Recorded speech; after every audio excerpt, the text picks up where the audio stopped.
జరిపించి ఇప్పుడు ఏమంటున్నారు, నేను బయటకు వచ్చి కుల మతాలు రెచ్చగొట్టేలా నేను మాట్లాడాను, నేనే నెట్టాను, మా వాళ్ళు నెట్టారు, కర్రలతో కొట్టామని చెప్పి మా మీద కంప్లైంట్ ఇస్తే ఈ రోజున మా మీద కేసు కట్టారు.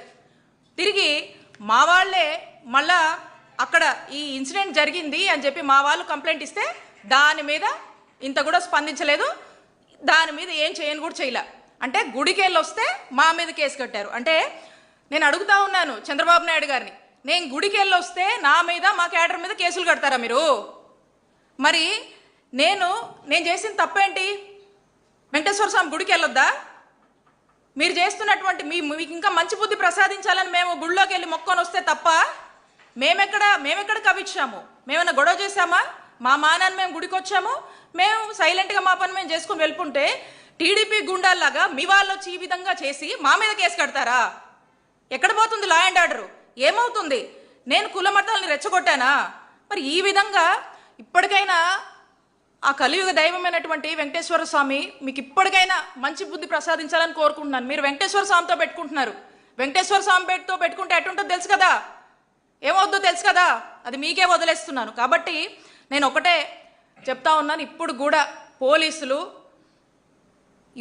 పోలీసులు మేము ఇచ్చినటువంటి కంప్లైంట్ మీద రెస్పాండ్ అవ్వలేదు. నేను ఇదంతా ఎందుకు చెప్తున్నానంటే రాష్ట్ర పరిస్థితులు ఎలా ఉన్నాయి అని చెప్పడానికి దుదరిస్తూ ఉన్నాను. కాబట్టి నేను చంద్రబాబు నాయుడు గారిని ఒకటే కోరుతా ఉన్నా, మీరు ఎంతసేపు రెడ్ బుక్ ఇంప్లిమెంటేషన్ అంటా ఉన్నారు కదా, అదే మీరు ఫాలో అవుతున్నారు కదా, 20 నెలలుగా కూడా మీరు చేస్తుంది అదే కదా.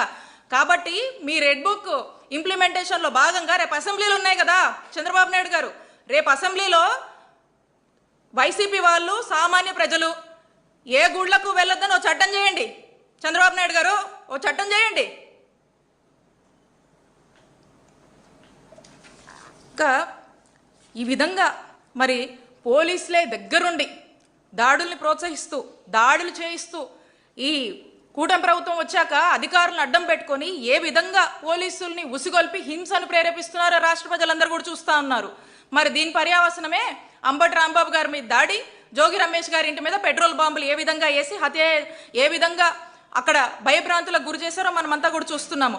కాబట్టి మాజీ మంత్రులుగా ఉన్నా కూడా ప్రతిపక్ష నాయకుల ఇళ్లపై ఈ విధంగా మరి దాడి చేయిస్తున్నారంటే ఒక్కసారి ఈ రాష్ట్రాన్ని చంద్రబాబు నాయుడు గారు ఏం చేయదలుచుకున్నారో ప్రజలందరూ కూడా ఆలోచించాల్సినటువంటి అవసరం ఉంది. సూటిగా ప్రశ్నిస్తున్నాను నేను చంద్రబాబు నాయుడు గారిని, అసలు ఈ గొడవ కారణం ఏంటండి? జరగని కల్తీనేయిని జరిగిందని మీరే అవాస్తవాల్ని అసత్య ప్రచారాలని ప్రజల్లోకి తీసుకువెళ్లారు. అది మా వైఎస్ఆర్ కాంగ్రెస్ పార్టీకి ఆపాదించి మా నాయకుడు జగన్మోహన్ రెడ్డి గారిని ఆపాదించి మీరే కదా ఫ్లెక్సీలేసి రెచ్చగొట్టే ప్రయత్నం చేశారు. క్లియర్గా సిట్ చెప్పింది, ఛార్జ్ షీట్లో ఎన్డీడీబీ చెప్పింది, there is no animal fat added అని చెప్పింది, ఇట్ ఈస్ నాట్ డిటెక్టెడ్ అని చెప్పింది. అయినా కూడా మీరే రెచ్చగొట్టి మీరే ఫ్లెక్సీలేసి ఈ గొడవకంతా ఈ రభసకంతా కారణం మీరే కదా. క్లియర్గా మీరు చేస్తూ మళ్ళీ దీన్ని డైవర్ట్ చేస్తూ, అంటే క్లియర్గా ఎక్కడ కూడా వీళ్ళంతా మేము ఈ కూటమి ప్రభుత్వాన్ని నిలదీస్తున్నాం కాబట్టి ఎంబటే ప్రతిపక్ష నాయకుల ఇళ్లపై దాడులు చేయాలి, అవసరమైతే పెట్రోల్ బాంబులు వేయాలి, ఇళ్లల్లో ఉన్న మహిళల్ని టార్గెట్ చేయాలి, కేసులు పెట్టాలి. డైవర్షన్ పాలిటిక్స్ ఇదే కదా మీరు ఎంచుకున్నారు. ఎందుకంటే మీరు డిఫేమ్ అవుతున్నారు. ఈ తిరుపతి లడ్డు నెయ్యి వ్యవహారం, కల్తీ నెయ్యి వ్యవహారంలో కూటమి ప్రభుత్వం డిఫేమ్ అవుతుంది. కాబట్టి దీని డైవర్షన్ కోసం ఈ దాడులకు ఈ హింసలకు పాల్పడుతూ ఉన్నారు. మీరు మొన్న మహిళల్ని టార్గెట్ చేశారు, అక్కడ రాంబాబు గారి ఇంట్లో వాళ్ళ లేడీస్ అందరినీ కూడా టార్గెట్ చేస్తున్నారు. ఈరోజు మనకు స్పష్టంగా అర్థమవుతుంది. చంద్రబాబు నాయుడు గారు మళ్ళీ మాట్లాడతారు ఏమనంటే, ఎక్కడా కూడా మహిళలను అగౌరవించినా, మహిళల మీద అసభ్య పోస్టులు పెట్టినా, మహిళలకు సంబంధించి ఏ ఇబ్బంది వచ్చినా నేను సహించను, తక్షణమే కేసులు పెడతాం, అది ఇదని చెప్పి ఉపన్యాసాలు ఇస్తూ ఉంటారు కదా. మరి ఇవన్నీ కూడా గడప కూడా దాటవు మీరు చెప్పినవన్నీ కూడా. అలా మాటలకి మీ మీడియాలో రాసుకోవడానికి పరిమితం తప్పితే ఇవేమీ కూడా చేతల్లో సాధ్యమయ్యేటివి కావు. ఎందుకంటే మీరే మహిళల్ని టార్గెట్ చేస్తారు, మళ్ళీ మీరేదో మహిళలకు చేసేస్తున్నట్టు, మహిళా పక్షపాతిలాగా మహిళల గురించి తెగ ఆలోచిస్తున్నట్టు, మహిళకి ఏ ఇబ్బంది వచ్చినా మీరేదో తెగ చేస్తున్నట్టు మళ్ళీ మీరే బిల్డప్ ఇస్తారు. కాబట్టి ఇక్కడ నేనున్నాను, ఒక బీసీ మహిళను నా మీద పలుసార్లు దాడి చేశారు. ఈ విషయంలో కూడా నేను గుడికి వెళ్తే నా మీద కేసు కట్టారు. మరి దీనికి మీరేం సమాధానం చెప్తారు? అసభ్యంగా సోషల్ మీడియాలో నంబర్ ఆఫ్ పోస్టులు పెట్టి వేధిస్తూ ఉన్నారు. మా పరిస్థితి ఇలా ఉంటే రాష్ట్రంలోని సామాన్య మహిళల పరిస్థితులు ఏంటండి? సమాధానం చెప్పండి చంద్రబాబు నాయుడు గారు. దీనికి ఏముండదు. ఇవన్నీ చూస్తుంటే అసలు రాష్ట్రంలో ఆటవిక పాలన నడుస్తుందా అనిపిస్తుంది. లా అండ్ ఆర్డర్ ఉందా అని ప్రతి సామాన్యుడు ప్రశ్నించేటువంటి పరిస్థితి ఈరోజు నెలకొంది. There is no democracy, no Indian constitution, no law and order. ఇది మన రాష్ట్ర పరిస్థితి. జంగల్ రాజుగా మారింది ఈరోజు మన రాష్ట్రం. ఈ విధంగా 20 నెలలుగా మనం చూస్తూ ఉన్నాం. కంటిన్యూస్గా ఇదే తంతు. ఏమంటే రెడ్ బుక్, లోకేష్ గారు red book implementation, red book agenda, red book policy, red book governance. రాష్ట్రంలో యథేచ్ఛగా కూడా ఇదే నడిపిస్తూ ఉన్నారు.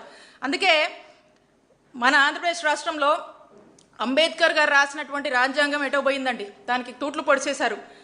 ఈ ఐపీసీ అంటే ఏమైంది తెలుసా? మన రాష్ట్రంలో ఐపీసీ అంటే ఈ ఐపీసీని ఏదైతే ఉందో దాన్ని లోకేష్ పెనల్ కోడ్గా మార్చారు.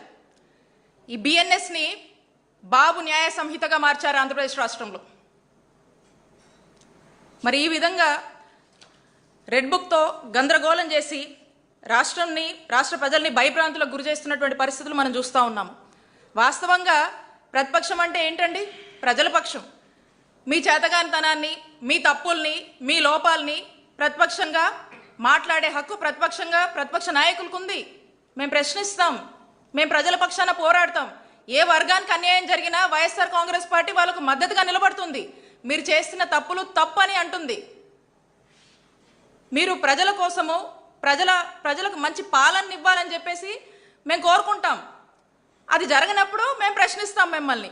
మరి ఈరోజు అలాంటి పరిస్థితి వస్తే గొంతెత్తి మాట్లాడితే దాడులు చేస్తున్నారు, హత్యాయతనాలు చేస్తున్నారు, గూండాయిజం చేస్తున్నారు, రౌడీయిజం చేస్తూ ఉన్నారు, భయపెడుతున్నారు.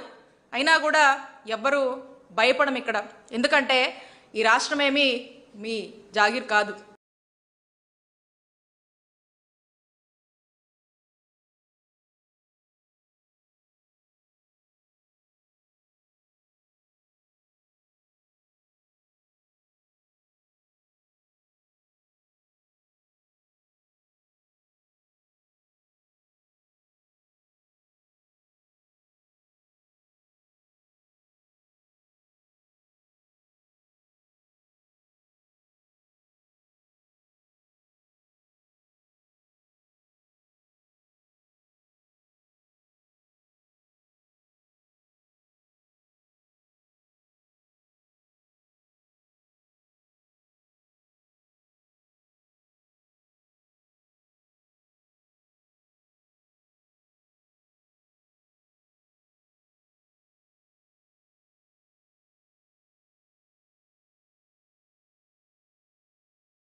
సంతోషంగా ఉండాలనుకున్నాం. మా నాయకుడు పదే పదే ఏం చెప్పాడండి, అందరికీ సంక్షేమ పథకాలు ఇవ్వమన్నాడు.